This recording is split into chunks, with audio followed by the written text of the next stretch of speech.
Arkadaşlar, hemen şu xeyirlik olsun. Kechiringlar, men ders bağlılığını bugün ahırlaştı, tügülep unutup kaptım. Şundan başka vaqtli kiremeye kaldım.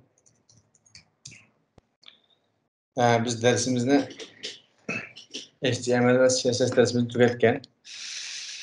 Ahir günü JavaScript'ni azroq tushuntirib o'taylik deb başta bir plan qilgandik. Azroq bir o'zgarish bo'ldi planda. Qanday desanglar JavaScript'ni azroq tushuntirib o'tib, bu nimaligini qanday ishlatilgan to'g'riliq narsani tushuntirib o'tgandan keyin biz mush yasagan HTML tor bitimizni biz mulozimlarga qanday yo'llaymiz degan bir darsni nazarda qistirib qo'ysak degan bir mazmun chiqqanda shuni plan qildik. Bu şekilde devam qilamiz. Endi HTML CSS'ning oxirida JavaScript'ni nimaligini tushuntiramiz dedik. Endi JavaScript degan nima desak, men mazmunga kirib ketay. Buningki tafsiliy tarixini so'zlab o'tolmaymiz. Ona qiziqadigan do'stlar bo'lib qolsa, JavaScript'ning nimaligini o'rganish uchun Google yazsanlar chiqadi. Men Uyg'urcha azroqlarni tushuntirib o'tib ketaman. JavaScript'ning tarixini tafsiliy tushunmayman desanlar, shuni qarab chiqsanlar bo'ldi. Lekin biz qanday ishlaydi, asosiy nimaga foydasi bor degandek shu narsalarni ko'rib o'tib ketsak bo'ldi. JavaScript degan nima desak endi şu 20. asrning ichida oxirlarda chiqqan bir programlama tor program tili desak bo'ldi. Al degani 25 yil bo'libdi buning tarixchisiga. Hozir kunimizda o'zi 90% ko'proq torbatlar JavaScript ishlatadi. JavaScript ishlatmagan torbatmi yo'q deyarlik. Iqtidorlari indan kuchli bo'lib buningki. Torbatlarni iqtidorli qilishga bo'ldi. İşletkiçilerniki abonentlar üçün qulaylik elib keldi və torni harakatchan har xil ko'rinishlar, slayder, yəni rasmlar məsələn, aslında tanış işlətişki bo'ldi. Hem bəhtaraq eqib ketdi hozir. Onun da kichik tipdagi o'yinlarni mesajga bo'ldi. Məsələn, hozir Facebook'dagi mush torbatniki asos qismi JavaScript'dan yasalgan desak bo'ldi. Shunga o'xshagan məsələn men Instagram'dan bir qismi degandek nurg'un torbatlar asos ko'pini JavaScript'dan ishlatildik orqa tarafda.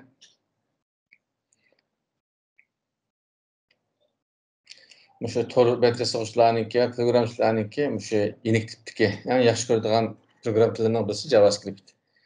Bu mush torbat ichida bo'lmaydigan bir narsa. Endi yumshoq detal ochqichlarniki ham yaxshi biladigan masalalarning birisi program tilini o'rganish oson emas. Zo'r o'rganishdan boshlanadi deymiz endi. Sizlar HTML CSS'ni o'rganish jarayonida azroq narsa bo'lsin o'rgandinglar. Buningga HTML va CSS'ga JavaScriptni qo'shib ishlatgan vaqtida yaxshi torbatlarni yasab chiqishga bo'ldi. CSS va HTML bilmagan taqdirda JavaScriptni o'rgangandan bir ahamiyati bo'lmaydi. O'rgansangiz ko'p foydalanmaysiz tor dunyosida. Torbat uchun da'vatimi buni. CSS bilan HTMLni bir egallagandan keyin o'rgansak bo'ldi. Biz shunday boshladik. Yani biz endi bu JavaScript bilan Java'ning oraliqida elishtirib qo'ydigan do'stlar bor. İkisi o'xshash narsa o'xshaydi deb, ikkisi o'xshaydigan narsa emas. JavaScript bilan Java boshqa narsa. Java desak endi Java masalan ixtiyorli yan fonlar, nurg'un kompüter sistemlari yasalib chiqib keng daylik bir til bu JavaScriptga o'xshamaydi. Uni tordan izinib bassanglar bo'ldi. JavaScript ham de shu torbat uchun asosiy torbat ishlatamiz ko'proq. Boshqa hozir yana taraqqiy qilgan uskunalar ishlatish kim bo'ldi.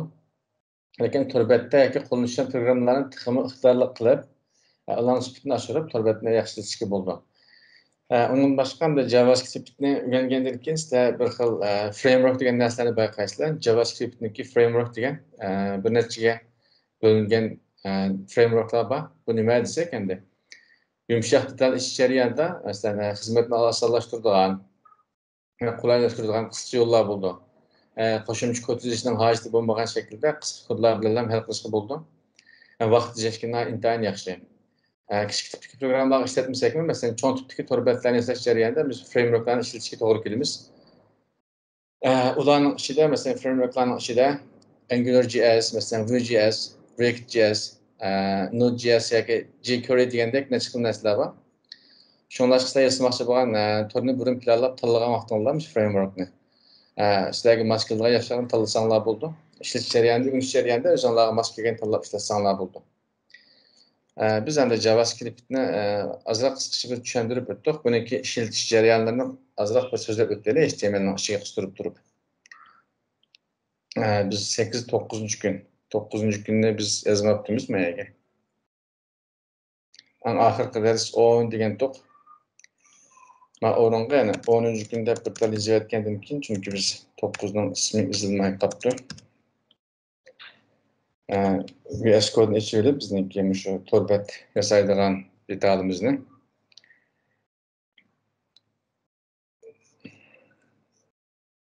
bunu qistirib oldik. Qistirib olgandan keyin biz buning ichiga yana o'xshash shaklda bir tal HTML qistiraylik. Index.html dedik. Bunga men CSS'ni ishlatmayman vaqtim. CSS bilan ishimiz yo'q. Buni endi men Chrome'da ichib olgandan keyin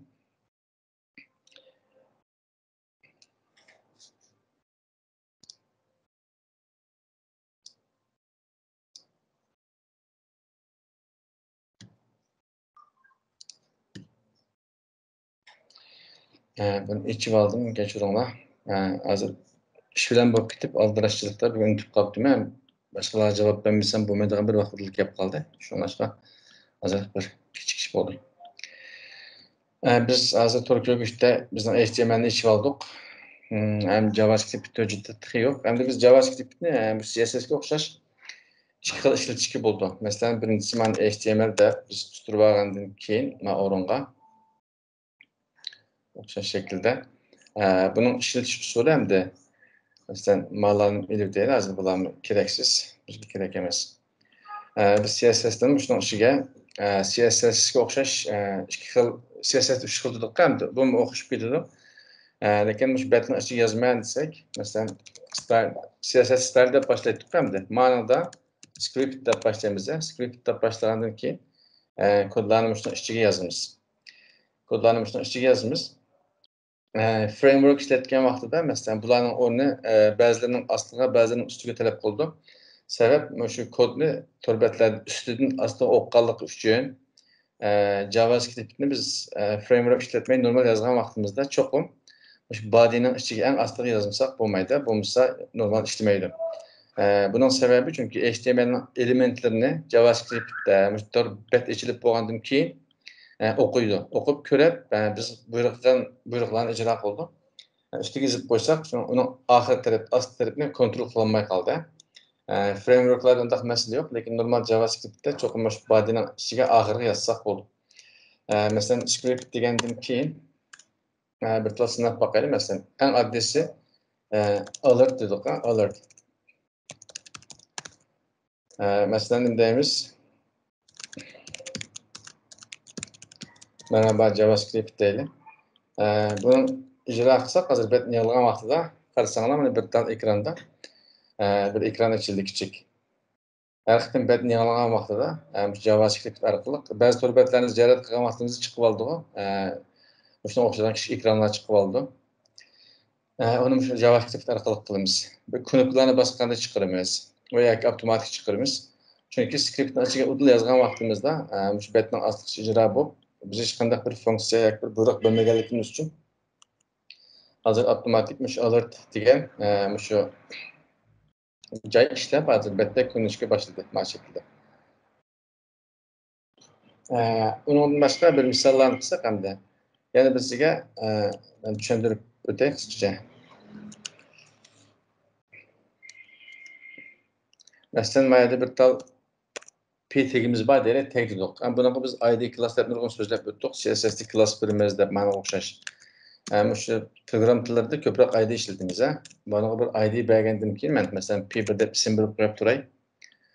Alertni izohat qilib qo'yib turib, beshiga kodning beshiga ikki tal yan so'zlar sarflasanglar, izohat o'zgarib ketgan bo'ldi. Yana birisiga program tillarida masalan ya ikki tal yani to'siq tartirasak slash bir qur izoat bo'lgan bo'ldi. Agar ko'p qurni izoat qilman desanglar, biz siziq bir tal ma yulduz belgisi, yeni yulduz belgisini birini qo'yib, mana shu shaklda tarqaymiz. Shuning ichiga yozgan vaqtimizda bu ijro bo'lmaydi, bu izoat shaklida bo'ldi. Ko'p qurliq izoatni bu shaklda qilamiz. Endi biz masalan hozir p tagining ichiga betni yangilsaqni bir narsa ko'rolmaydigan mana shaklda. Biz hozirgi darsimizda maqsadimiz JavaScript'dan azroq bir ishlash prinsipini tushuntirib o'tamiz. Buning doirasi pek keng, soatlarcha masalan bir necha o'rganishga to'g'ri keldi, to'liq o'rganman desanglar. Biz faqat to'rbatga qanday qustirish ashlarni ijro qilishni o'rgatamiz. Masalan, desak hozir biz skriptning ichiga oldik, mana hozir ichi quruq ishlamaydi. Bodyning ichida bir tal p degan bir tal element bor, bizning tek ichi quruq. Masalan, mana xat yozgan bo'lsam, ekrandan ma'lumotlar chiqqan bo'ladi. Hozir endi buni men quruqlab qo'yib turib, betni yangilsam bir narsa ko'ramaydi. Biz buni JavaScript bilan qilib boqaylik. JavaScript bilan qilish uchun cho'qim shu betning ustidan astiga qarab o'qiydi dedik hamda. JavaScript to'jiti bizning yozgan kod. Aslında üstüge qarab turib, biz buyruq qildigan shu p degan, shu id bergan endi ismini p1 dedik, shuni tip chiqadi. Onun uchun biz document deymiz. Document deganimiz shu barliq betning ichidagi narsalar degan bo'ladi. Documentning ichida masalan get element by id desak, masalan class name her xillar bor ekan, biz by id dedik. Biz çünkü biz id berdik. Shu id bo'g'ini izlab topgan degan bo'ldi. Onun keyniga bir tal tırnaqning ichiga yozamiz. Buning ismini yozamiz. Masalan, qo'sh tırnaq yazsak bo'ldimi? Qo'sh chekitlik yoki yolg'izlikni yazsak bo'ldi, ixtiyor. Masalan, p1 ismidagi id'ni topqin degan bo'ldi. Undan keyin buning ichiga inner html deb bir buyruq bor. Ashning ichidagi topqin va inner html ichiga html buyruq bilan sen bir narsa yozgan deydi. Masalan, buningga welcome deb qo'yaylik. Agar xato yozmagan bo'lsam, qarasak hozir mana ijro bo'lgan bo'ldi hamda. Qarasanglar html ichida bir narsa yo'q. Quruq bir narsa. Biz endi buni JavaScript'da bu şekilde kontrol qildik. JavaScript'da bir tal elementni izlab topdik. P1 degan shu tagning id bilan bekitilgan tagni topdim va ichiga shu xatni yozdim dedik hamda. Bu şekilde ijro bo'ldi. Masalan hozir biz buni kodning qalayimqonlikdan xoli bo'lish uchun biz shu betning ichiga yozdik. Biz buni o'chirib o'tib sirt tarafdan ulashni o'rganaylik. Skriptda betning ichiga yozamiz dedik. Hozir endi bir tane hujjat chiqarib menga qolgan yazsanglar bo'ldi. Masalan, men app check deb qo'yay JS. JavaScript hujjatniki nomi cho'qim check.js bo'ldi. HTMLda masalan check HTML dedik, CSSda check CSS dedik hamda. JavaScriptda cho'qim check.js bo'lishi kerak bu shaklda. JS'da bu shaklda qilgan vaqtimizda, ichiga kod yozgan vaqtimizda buning ichiga CSSga o'xshash so'zlar bitdik. Masalan, ichiga yozgan vaqtimizda biz style deb yozmaydik, bunga o'xshash mana shaklda script deb yozmaymiz. Chunki biz betning ichida emas, JavaScript hujjatining ichida. Shuni uzunlan buyruq qilib ketsak bo'ldi. Buni bir qistirish uchun biz ostiga tushib script degandan keyin buning ichiga src rasmnikiga o'xshash hujjatni ulaymiz bu shaklda. Hujjatning ismi bizning app deb qo'ydik, ixtiyorni yozsanglar bo'ldi, JS. Mana shaklda hozir bir narsa yo'q. Biz çünkü bu hujjatning ichi quruq. Endi ichi kelib, bayonqida qilib boqaylik. Document dedik, get element by id deb buyruqni bergandan keyin bizningki nomi elementda p1 dedik. Biz id bilan bekitib qo'ygan elementningki ismi p1 shundaymi? Buningga o'xshash shaklda inner html deb biz bayonqi buyruqni mishada qilaylik. Mana shaklda. Assalomu alaykum deb yozaylik. Bunu yazdık. Bunu belki ulu aldık. Hani ben yanılap baksam bu işlemide buna bir qarab bakaydı sebebini. Bundaq vaqtlarda nima sebepten işlemaganligini ko'rish uchun men src'ni xato yozdim. Src kechiringlar. Ulan çünkü mani ta'til yozib qo'yapman. Qarasanglar, mana HTMLning ichida bir narsa yo'q, hech qanday bir mazmun yo'q, tagning ichida, paragrafning ichida. Lekin biz JavaScript orqali bu shayga ekranga hosil qilgan bo'ldik. Yeni bir xil hamda masalan bunday deb qo'yib bir ikki tal. Masalan H1 deydi. JS sınaq deb ism qo'yib turli. Masalan mana JavaScript orqali kelgan bo'ldi. Ustidagi, ostidagi HTMLning o'ziniki ushuri, buyruq deyiladi, xat. Biz hozir masalan mana etib qo'yib turib, yana bir xil usul bilan sinab boqaylik, qaysi shaklda ishlaydi. Masalan, buningga document degandan keyin write deb buyruq bor. Biz buning ichiga masalan test JavaScript deylik, test JavaScript. Mana shaklda qilsak, bayan biz ID bilan bergandik endi. ID bilan hozir ID bilan bermay udulam yozdik. Yoz degan vaqtimizda shu. Masalan, men ostiga yana bir tal buyruq qilaylik. Misol deylik. Mana shaklda qilsak biz betning eng ostiga biz avtomatik yerlashtirib bergan bo'ldik. Hech qanday biz ID bir narsa bekitmadik hozir.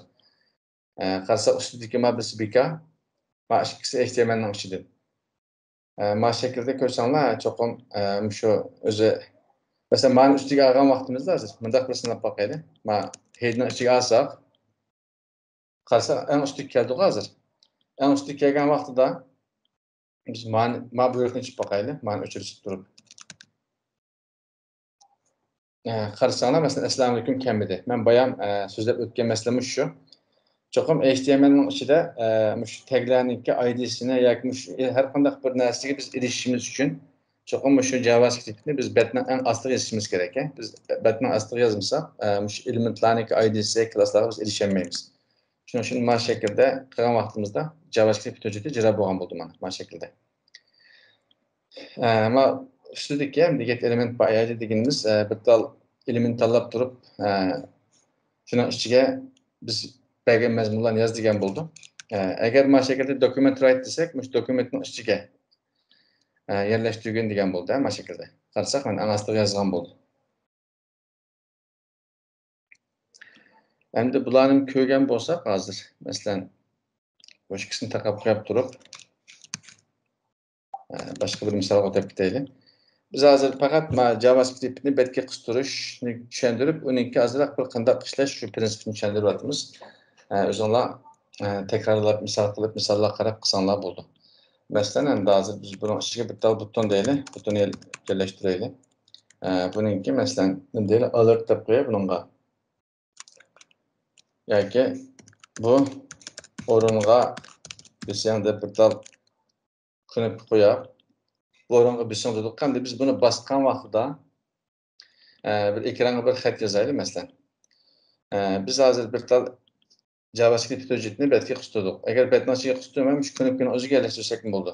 Buniki prinsipi, mantiqsi nimaga o'xshaydi? CSS ga o'xshab ketadi. Bu o'xshash shu shaklda. Shu qurni ichiga yoza olamiz. Sirtdan kirgiza olamiz, ma'noga o'xshash yoki betni ichiga yoza olamiz. Biz buningda masalan on-click deb bir tal o'ziniki xasligi bor. On-click bosgan vaqtida degan bo'ldi bu. On-clickni bosgan vaqtida o'xshash shaklda, masalan, document dedik. Masalan, document write degandan keyin biz buning ichiga xohlagan bir o'ringa deydi, bir yozdirib boqaylik qani.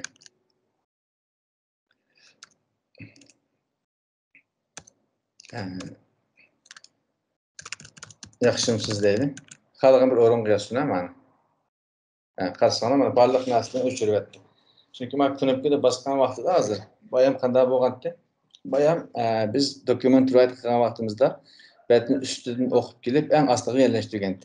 Chunki hozir biz on-click bilan, shu knopka bilan bosgan vaqtimizda biz betning hamma narsani ichib bo'ldik, hozir hamma narsa ichilib bo'ldi. Biz knopkani bosgan vaqtimizda shu betdagi barliq narsani quruqda o'tib, shu xatni yozgan bo'ldi. Shunga o'xshaydigan bir narsalar ko'p buniki. Masalan, on-clickga biz yana bir ishlatib boqaylik, ostiga ko'paytirib, mana olgandan keyin masalan, mana o'ringa biz alert deb boqaylik. Bunga o'xshash shaklda salom JS deydi. Mana shaklda sinab boqaylik. Mana bosgan vaqtimizda qarasanglar, mana bir kichik ekran, shu e'lon deymiz, diqqat degandek shularni chiqarsak bo'ldi. Bu alert deganimizningki ishlash prinsipi shu.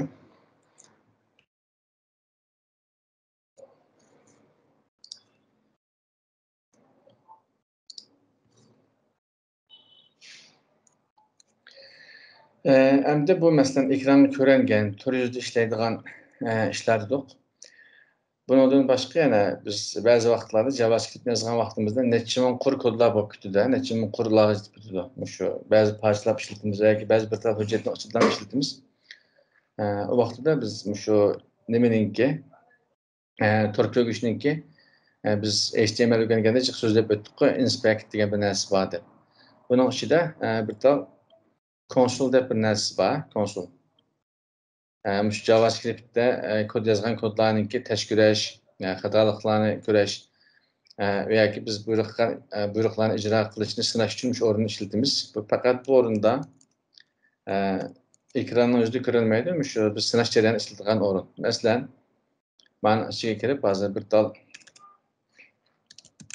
console log deyimizə bunu görəş için test desem qarsak hazır. Müşahidin çoxun bu çıkıdı. Qarsak bana console log test. Bu küreş üçünmüş konsolda buyruklarını icra kıldığımı qımmadım təşkil etmişmiş konsolu depmiş aralıq kösək oldu. Bizden bunu qısqaça etken vaxtı bir tal bir funksiya icra qılıb baxaylı. Hem de function'ını azraq düşəndirdi. Funksiya dep tolu atıldı function.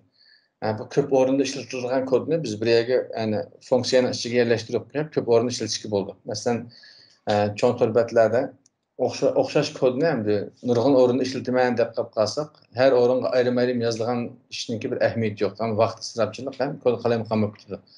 Şunu bir orunda yazıp koyup, aş orunda kodunu biz çakırış arkalık knopkunu basqan vaxtda yoki avtomatik çakırış arkalık barlıq orunun bir yerde kodundan icra qılsaq oldu. Bunu işletiş için qısqaça misal qılıb deyili. Məsələn, function dedik. Bununla bir function degəndəki bir funksiyanın ismini birimiz. Yani misal deyili. Misal degəndim ki, hem de biz bu yerə hazır. Məsələn,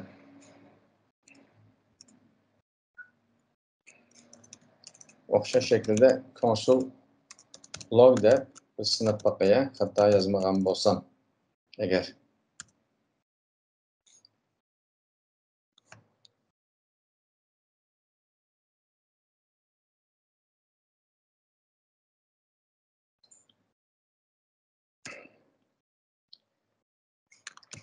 Mesela test dokkamda biz mesela function'ı hem de fonksiyonun şekli varmış. Kodlarına barlıq kodlarını açıq yazımız biz. Lazım bolğan vaxtda bizim çağırıp çıxsaqlan boldu. Mesela eğer hata bolğan bolsa qarşılamanın syntax error deydi o hamda. Hata bolsa bu şekilde hata yazdığınlar deydi syntax error. Müşahede yazgan buyruk hata deydi. Yani hata yazdım qarbalaya.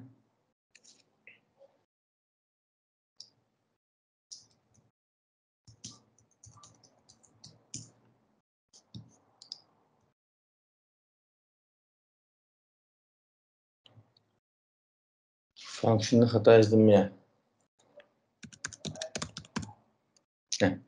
Ben ismine hata yazdım.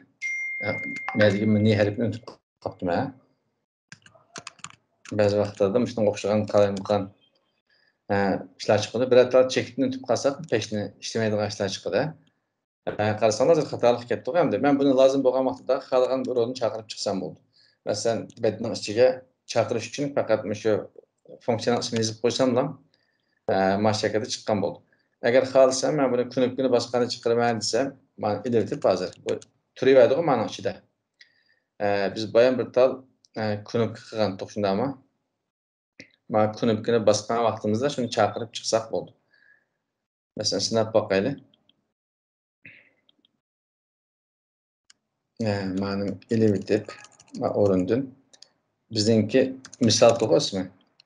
Eğer hatalık olmasa işleş gerek. Qarsanlar bana, ben misalını basqan vaxtında, ben knopkunu basqan vaxtında test bu şekilde işleydi. Onun başqa fonksiyonu azraq bir matematik şekilde bakaylı. Bu fonksiyonun içine biz parametre yollayalayımız xalığanca hesaplaş üçün. Mesela bununla bir tal parametre yollap bakaylı. Mesela bununla parametre bir deyili.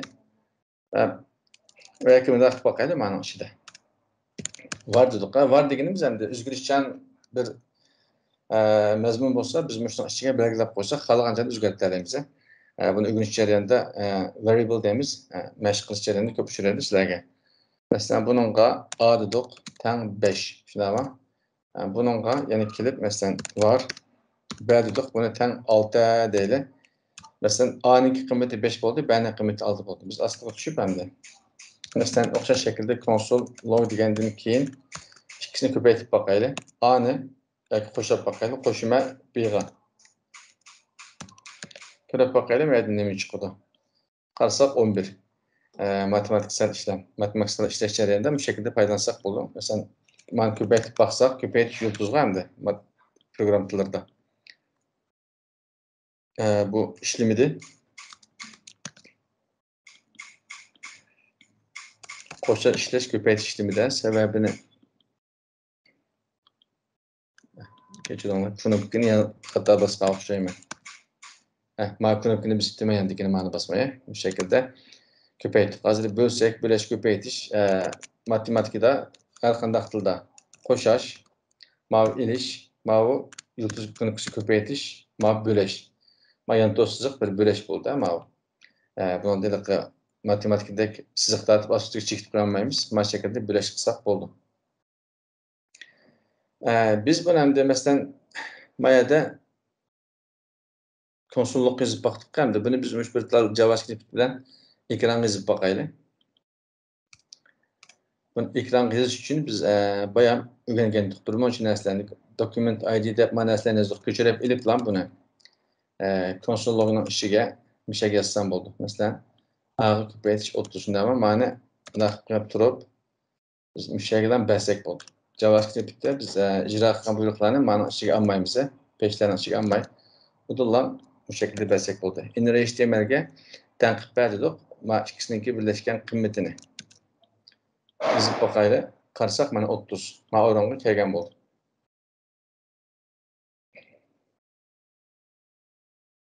Bu yerda endi qarindoshlar JavaScript'ni betning ichiga qistirish mana shu shaklda knopkalarga funksiyalarni bekitish ve oddiy bir şekilde bir fonksiyon. Yani fonksiyonu nasıl qanday ishlash shuni sinab o'tdik. Buning doirasi bekkan necha o'rganishga to'g'ri keldi. Sizlar shularni izlanib ko'rib qilsanglar bo'ldi. Biz buni davom qilsak, buning oxiri faqat tugmaydi, oxiri chiqmaydi. Sizlar qildigan ishinglar endi bir tal JavaScript hujjatni mana shu shaklda qistirib olib va yoki script deb mana shu shaklda yozib olgandan keyin sr shuni ichiga kodlarni yozib qilsanglar bo'ldi. Shunday yozib qo'yib turib, ustiga har xil elementlarni qo'yib, knopkalarni yerlashtirib mashq qilsanglar bo'ldi. Mashqlarni qilish jarayonida hamda JavaScript tutorials deb izlasanglar şu betning ichida W3'ning ichida nurg'un darslar bor. O'sha qarab turib mashq qilsanglar bo'ldi. Buni biz 1 soatga paturib olmaymiz, patqizolmaymiz. O'sha turbatlarga qarab nurg'un iqtidorlar bor, arsani o'rgansanglar bo'ldi. Masalan, bu yerda tarix chiqarish deb turib, biz buni ko'rib boqaylik, tarix chiqarish qanday ishlaydi ekan. Biz JavaScript'niki mana ichiga kelib hozir bir tal konsol logini ichiga ham qilib boqaylik. Mana ichiga. Konsol log dedik. Mana bassak, bu yangi chislarning kim shaydan chiqishi kerak. Qarasanglar mana kunning ismi, oy, yil, soat degandek hamiz to'liq chiqadi. Biz bularniki soat, minutlardan tortib farqli ko'ra olamiz. Shu turbatga kirib, bu W3 degan turbatga JavaScript'niki funksiyalarini, kodlarini ilib, mushbatning ichiga yerlashtirib, biz anlasini qilib boqsanglar bo'ldi. Undan boshqa hamda JavaScript'niki oxirini o'zinglar mashq qilinglar dedik. Oddiy bir şekilde tushundirish bo'ldi. Undan boshqa biz nima degandik? Turbatlarga masalan qandaq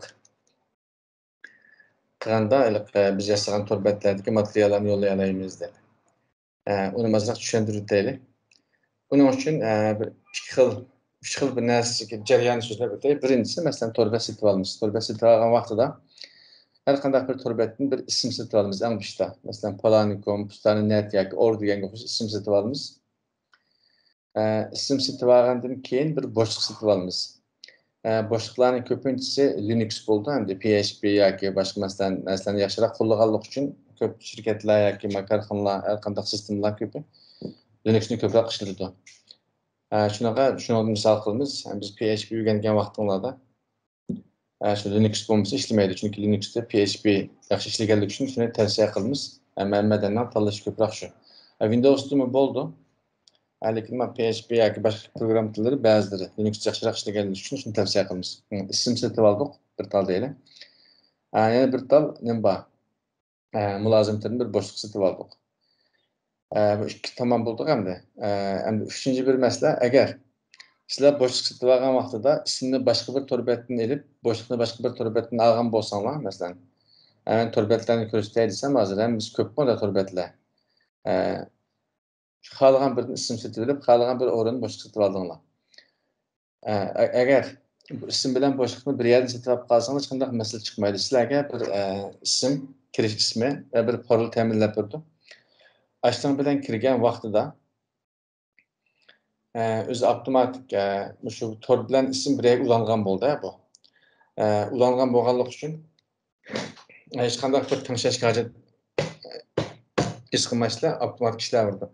Agar bo'shliqni boshqa bir o'rinni setib olib, ismni boshqa bir o'rinni setib olgan bo'lsanglar, o vaqtida cho'qim ism olgan to'rbatga kirib bo'shliqni ulashga to'g'ri keldi. Ba'zi qarindoshlarimiz masalan ismni burun ilib qo'yib, yaxshi ism ekan deb, keyin ishlatmaydigan ishlarni mujbur ekan, uni beshimizga keldi. Boshliqni setib olib ulayolmaydigan degandek. Aslida oddiy bir ish. Masalan, boshliq ism setib olgan to'rbat kirgan vaqtinglarda shu setib olgan ismlarim deb bir o'rin bo'ldi. Domains yoki my domains deb hamda yoki turkcha bo'lib qolsa alan adlarim degan o'xshash bir o'rinlar bo'ldi. Aşağı kirgan vaqtida bir o'rin bor. Name server degan. Buni masalan ns deb ham yozdi. Qisqartib yoki name server deb chiqadi mana shu shaklda. Bu name server degan mush o'rinni ochgan vaqtida tövini 2 bo'lmasa 4-5 tal katakchi bo'ldi yoki bir tal bo'lib qolsa yana tarafga qo'shish degan knopka chiqadi. Mana shuni qo'shib, shu name server degan bir, masalan ns1, ns2 deb ism chiqadi. Mesela uni qanday ishlatamiz degan vaqtda bir misol qilib so'zlayman. Masalan, who is deylik. Bu hamda masalan to'rbetning kimga oid degan to'rbetlarni shunga o'xshagan to'rbetlarni ko'ramiz. Masalan, Uyg'urcha kitob degan to'rbetning misol qilaylik.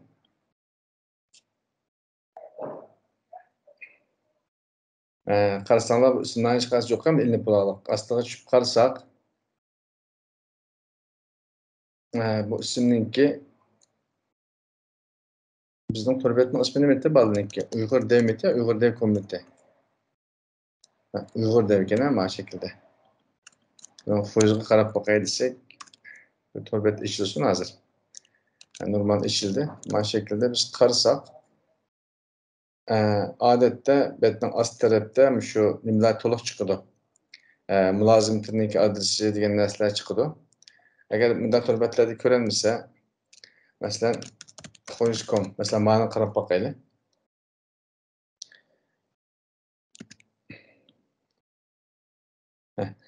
Masalan, ma'ni chiqdi hamda. Ismni setib olgan o'rin masalan GoDaddy degan shirkat setib olgan. Tugash vaqti bu vaqizal chiqdi. Endi biz bayam degan shu name server degan narsa kelimiz, muhim bo'lgan narsa. Biz setib olgan mulozim tildan cho'qim bizga shunday bir adres ta'minlab berdi. Shunga o'xshamaydi, har xil ismlar o'xshamaydi buniki, lekin shu ikki tal, eng to'van degan ikki tal bir-biriga IP-si ismi o'xshamaydigan. Ba'zilari IP ta'minlab berdi. Shunga o'xshagan ismlarni ta'minlab bergan vaqtida biz shu to'rba setib olgan o'ringa kirib, o'zimizningki shu setib olgan ismning ostiga kiramiz. Bo'shliqning emas, bo'shliqning emas, ism setib olgan, ya'ni domain. Ostiga kirib, shu name serverini almashtirgan deb bir yer bo'ldi. Almashtirgan vaqtimizda bizga ta'minlab bergan, boshliq setib olgan o'rniga ta'minlab bergan shu adresni biz kirgizamiz navbat bilan. ns1 deb chiqadi, ns2 deb chiqadi. Birinchisiga navbat bilan, ikkinchisiga navbat bilan yozgandan keyin saqlab etsak, masalan 1 minutni 24 soatgacha chiqqan avtomatik o'zgaradi. O'zgargandan keyin bizniki setib olgan ism bilan boshliq birlashgan bo'ldi, ulangan bo'ldi. Endi uchinchi qildigan ishimiz shu materiallarni nimaga yo'llash. Biz yasagan to'rbatni biz boshliqqa yo'llash. Biz boshliqqa yo'llash uchun nima chiqdi deganda, masalan, bir xil program bor. Nurg'un programlar bor, biz ishlatilgan birini tavsiya qilay. Eng ko'p ishlatilgan narsa masalan FileZilla deb bir narsa bor, FileZilla. Biz bunu köp işletimiz. Hem haksız hem yaxşı deganlik üçün. Tushiradigan o'rin biz bilan biz tushirib kompyuter unini sinab o'taylik.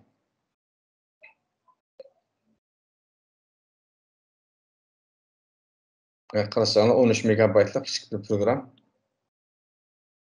Buni ekranimni tushuntirib qo'yayman.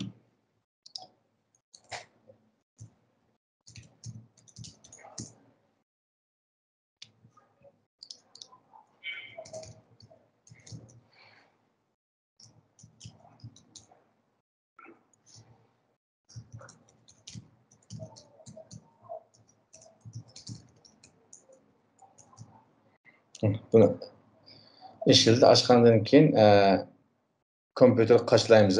Kompyuteri qaçlagandan keyin biz bunu açaylı hazır.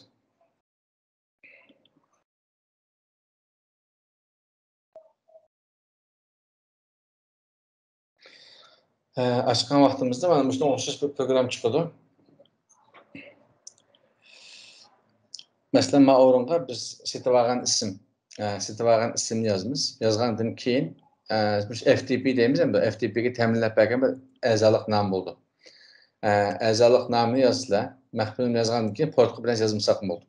Buni bosgan vaqtida avtomatik ulinib, to'g'ri yozgan vaqtida ulinib ma o'ringa chiqadi. Yani tarafdaki müşkatesi köründü. Körüngen vaqtda sizlarniki mulozimlarga muvaffaqiyatli shaklda ulangan bo'ldi. Ulangandan keyin shuning ichida hamda barliq turbatlarning ichida public HTML deb bir tal folder bor.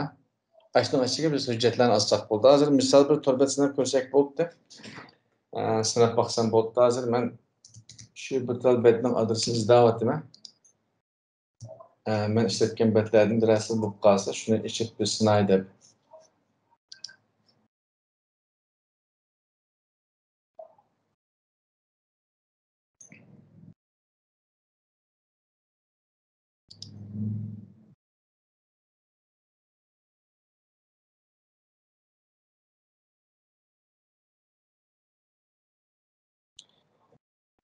hozir tayyor bet bo'lmoqligini ko'rsatmay qoldim. Mush to'g'riliq bir video tayyorlab biz chiqarib qo'yamiz YouTube kanaliga. Mush program ishlatish orqali sizlar yasagan turbatlarni o'zingizlarning turbatiga chiqarib olsanglar bo'ldi. So'zlab o'tgandek, boyan butunji qildigan ish ism bilan bo'shliqni ayirib tutib olgan bo'lsanglar ulash. Ulab bo'lgandan keyin shu NS name server, ya'ni name server dedik endi uni ulag'andan keyin bo'shliq bilan to'lg'angan bo'ldi. Ulangandan keyin shu FTP orqali sizlarga ta'minlab bergan ism, turbatning nomi, a'zolikdan parolni bizib ulaymiz.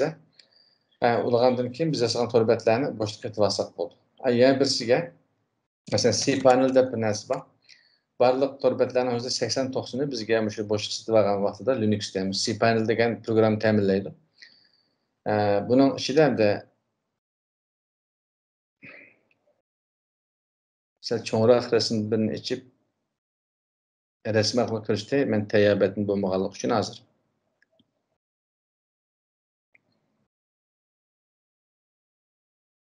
Qarasanglar masalan sizlar betni ochgan vaqtinglarda sizlarga bu shaklda bir narsa ta'minlab bergan bo'ldi. Bu GIF rasm ekan, bu o'zgarib turdi.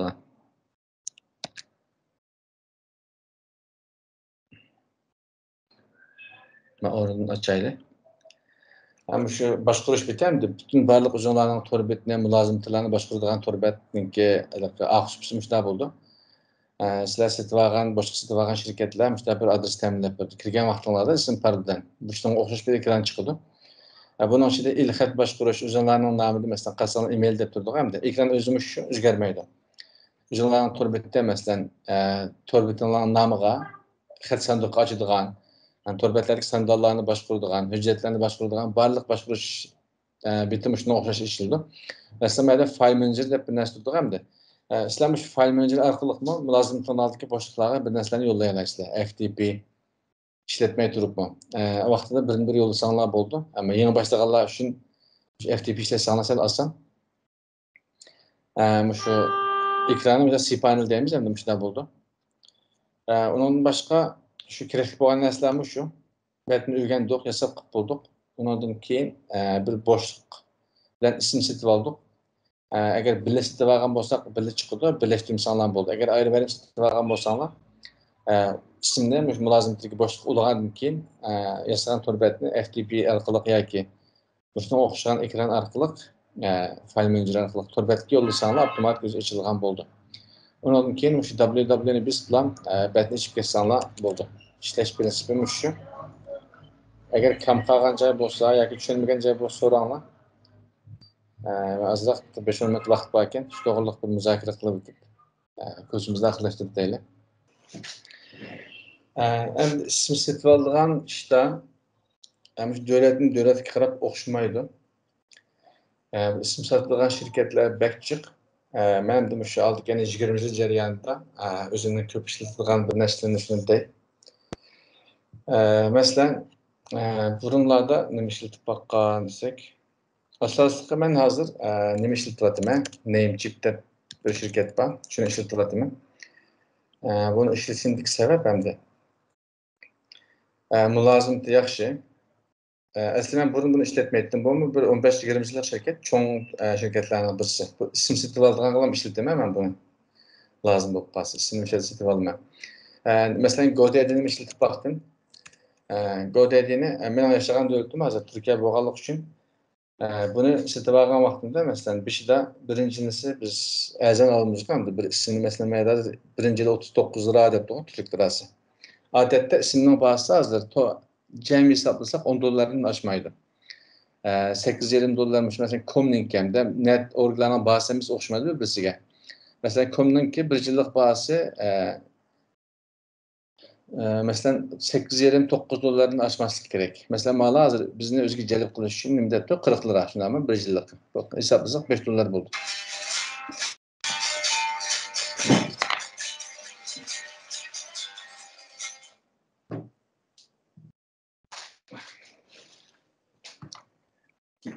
Keçiyorlar. Telefon çekilip. Mesela ben bu bir şekilde işletip baktım. Xizmat planlama bek qulay bek yaxshi, lekin hamda birinchisi bizga azam berdi hamda bizga berish uchun. Ikkinchi yil kelgan vaqtida 250-280 lira talab qildi. Uzatmak için uzatman desangiz, sizlar pul to'laysiz deb. Bunaqa vergi, baj degan narsalarni qo'shib, alliqqa foyda qo'shib davlatniki qonunga moslashtiramiz deb, bular bani bek o'ra qilib olganlik uchun men bu yerdan chekinib, boshqa turga o'tkazib ketdim. Şunlaşqa mən hazır bir 2-3 ildə qo'yib qoldi.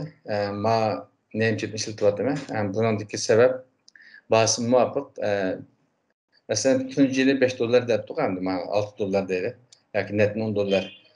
Uzatadigan vaqtimizda 1 dollar, 2 dollar farqlidir. Jiq farqlib ketmaydi. Hem bahsi yaxshi, hem naq maydon yordam qiladigan subsi bor. Hem ixtiyorlari ko'p. Şunlaşqa mushuni ishlatyapman. Hem o'zim memnun bundan. Ondan başqa isim sifatlığı açdan da yerlik Türkiye'de yaşayatqanlar davatımız hamda. Mesela İHS debdiq, mesela meniki bor, lekin men buni degandek yaxshi ko'rmayman. Sabab xizmat yaxshi bo'lsa-mu, bir xil boshqarish taxtisi, aqsubsi bir xil nima uchun qalaymiqan rasiz sal bearam qildi meni. Shu do'stlarimizniki ishlatayotganlar bor. Men shu lozim bo'lib qolganda yordam so'ragan vaqtda kirib qarayman. Degandek epsiz, yaxshi ko'rib ketmayman. Undan boshqa yana agar Turkiyanikini da'vatmi hozirmish yerlik, o'sha yashayotganlarnikini Sintesil deb birisi bor. Sintesil. Bu ko'p uzun yillik bir shirkat. Bu yaxshi. Turkiyada ishlaganlar ishlasanlar bo'ldi. Xizmat planlama yaxshi, ismi muvofiq. Hem boşluqmu muvofiq ba'zi boshliqlari bor. Kichik tipdagi to'rbatlar uchun isimni ham boshliqni shahar isitib bo'ldi. Hem xizmatimi yaxshi, hem tez ishlaydi.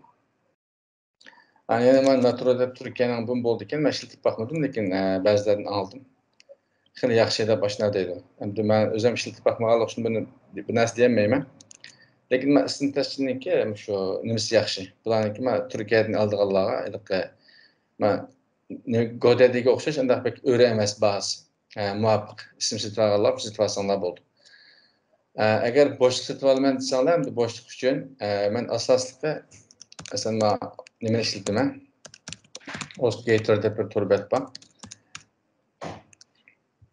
HostGator bu hem de uzun yıllık bir şirket. Dünyanınki köp yerlerde işletilganlar bek köpken. Ben şu millilerin içinden birisi. İsimni sitip alsak boldu, lekin ben bu orunda isim sitip bilip bakmadım. İsimni ben başka yerlerden alganlığım için.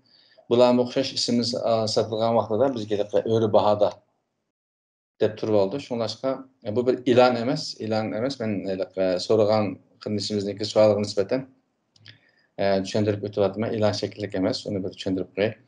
Özüm işletip atqılı bunu 15 yıldan eşip kaldı. Bu şirketin işletip atqılı.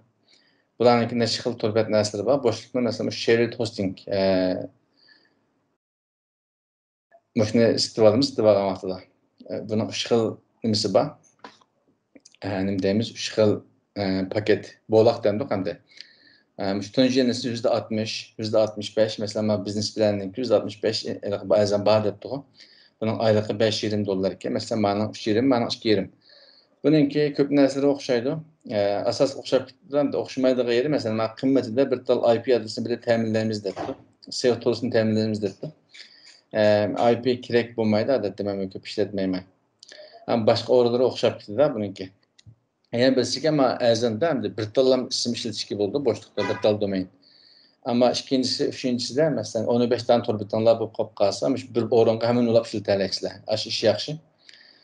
Yani bir tavsiye, eğer müşterine okşaydıgan şirketlerin yoki müşterine setip aldıgan iş kop kalsa, bularniki 1 yıldan 3 yılgacha setip ilish nimesi bar.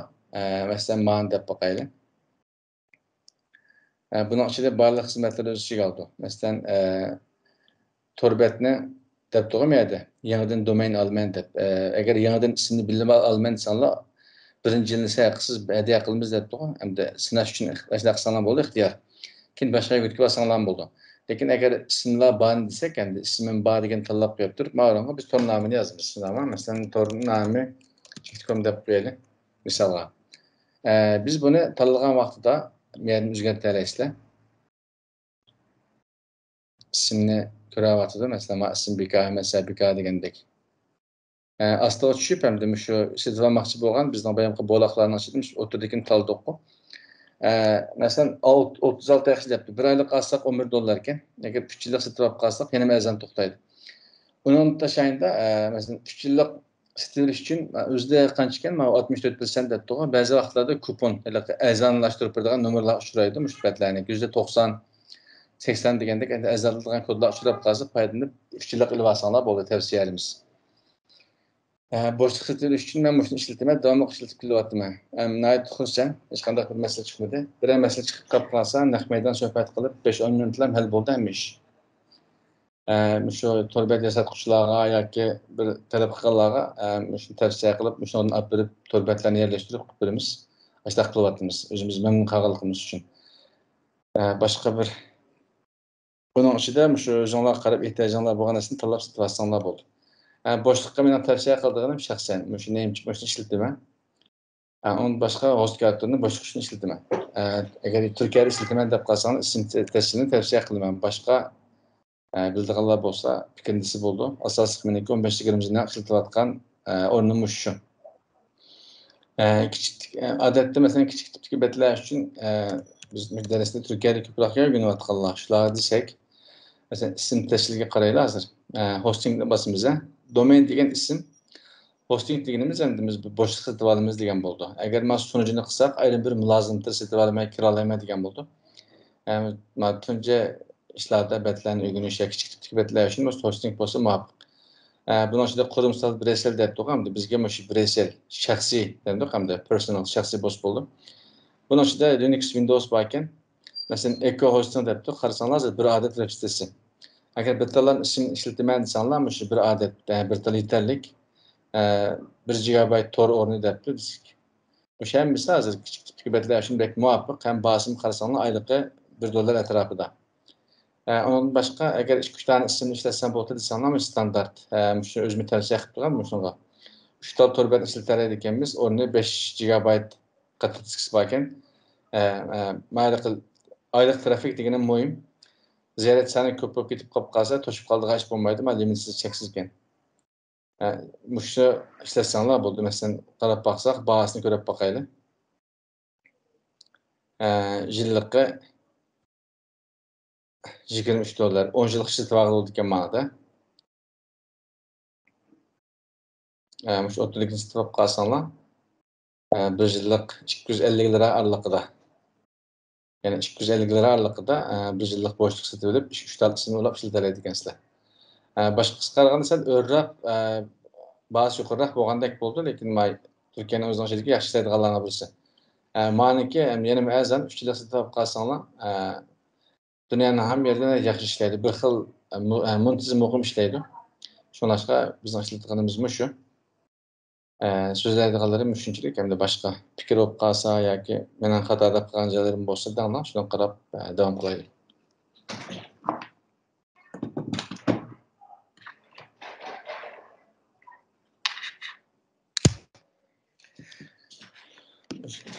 O'rgangan darslarimizni qayta takrorlab ko'rib, HTMLdan siyosatni yaxshilab o'rganib chiqqandan keyin JavaScriptni o'rgansanglar, tor bet yasashdan yaxshi bo'lsa, JavaScript Canvas bo'lmaydi, qat'iy tor uchun.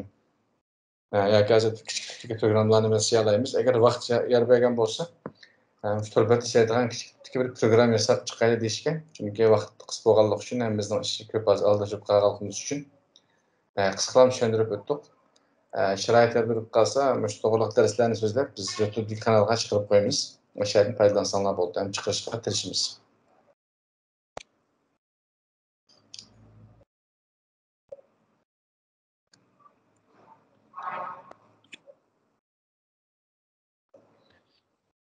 Assalomu alaykum muallim. Va alaykum assalom. Bir so'alim bor-edi, balkim so'rayman deb ishkilanib qoldim. Shunaqa o'zim. VS Code'da biz Uyg'urcha yozgan chaqda xatlar, harflar uzilib chiqadiki, mushu normalmi yoki buning bir qisturma vujudi bormidi? Bir şeydeki derslerini sözleyemeye deb sözlemeyen biraz so'rab qala deb so'rabsiz. Aslında ben tushuntirib qo'yay hazır. Bu odatda program tilini yasaydigan programlarda mesela deyiladi. Normalde kichik kompüterda bor muqim font ishlatganlik uchun aslida chiqadi. Biz bunu onlayla hazır. Onlash uchun bizningki ikkinchi kun bitti, uchinchi kunda bir tal fontimiz bo'ldigan qashlaydigan. Aslında bir topayman hozir. Kompüterin içinde font bo'lishi kerak onun uchun. Yetti, mana qaraylik. Mesela o'quvchi eslaydigan xat shakli bor ekan. Biz buni ishlataylik. Mana ko'chirib ilib ismini. Kompüterga qashlab oldim. Windows ishlatganlarga o'xshashmi shu Windowsning ichidagi xat shakli bor o'ringa, shu xat font bor o'ringa fontni qashlab olmasak ishlamaydi. Masalan, mana tuz bor ekan, eslaya bor ekan. Bu ikkita xat shakli to'g'ri tursin. Endi kelib mayaga biz siz bayam degan gap mana bu. Uyg'urchani bir yozib aytgandan keyin men mesela normal emas dedingiz hamda. Buni biz VS Code'ga o'zining tanishish o'rni bor. Shu o'ringa kirib qarasanglar mana shu Windows ishlatganlar uchun cho'qim faylni ochishdan chiqish kerak o'rni. Lekin mana bu narsa ishlayapti ya. Setdan tanishishdan kirgandan keyin qarasak bu yerda mana nurg'un tanishliklar bor. Masalan, cho'ng chiqib qoldi. Masalan, avtomatik saqlansinmi, mana xatninki razmisi 12 font size. Mana qarasanglar fontning ismi chiqdi hamda biz bir shig'a kelib bilan biz bayam chaplab olgan fontning ismini ham bir shig'a chaplab qo'yaylik. Mana shaklda chaplab olib qilsak, qarab baqsak bo'ldi. Qarasak mana hozir o'zbekcha normal chiqdi hamda. Agar men xat cheklarim olgan bo'lsa, mush o'rinning kompyuterimizda bor chiroyliroq xatni birini maskildigan. Tuz mushu xili yaxshi.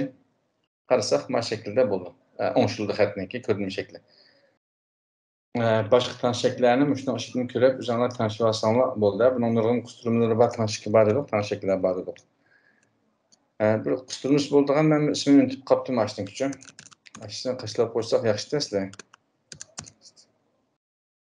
Bu narsa men unutib qoldim. Men o'rinni bir qarab, ashni bir tushuntirib qo'yaman hozir 1 minutda. VS Code extensions deydim.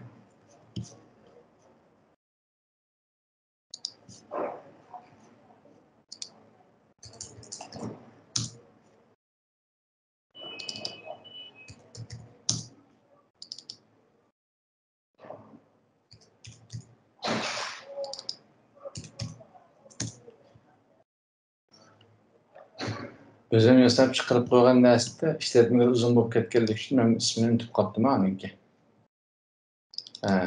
Tapamadım ha. Öyle bir näsip koygan avtomatik şu monderije bu uyg'ur şirketlerine çıkırdıgan bir näsip koygandım. Bir yanılap başkany elan qyp koysak bolardyk. Özüm jasagan näsiň ismini işletilgen adam yok. Unutip kaldygan gepmiş da.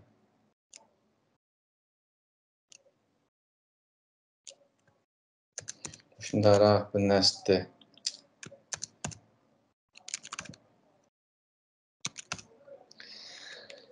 Şunda gep kılındaşlar mana başka düşündürüp koyduğun näse bolsa. Ýa-ni birsiňe mana işletken wagtyňlarda bir näse düşündürüp koýay.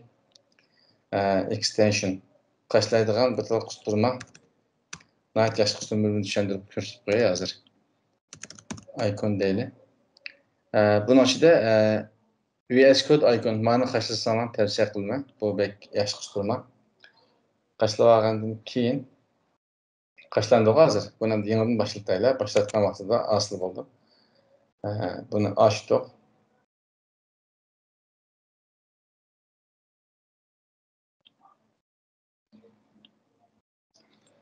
Qarsaňlar mana meselen şu hüjjetleriniň başyga özüňki logosyny goýup durdy. Biz ma orunga bizniňki şu 7-nji gündeki köprak mezmun bary bir içip bakaýly.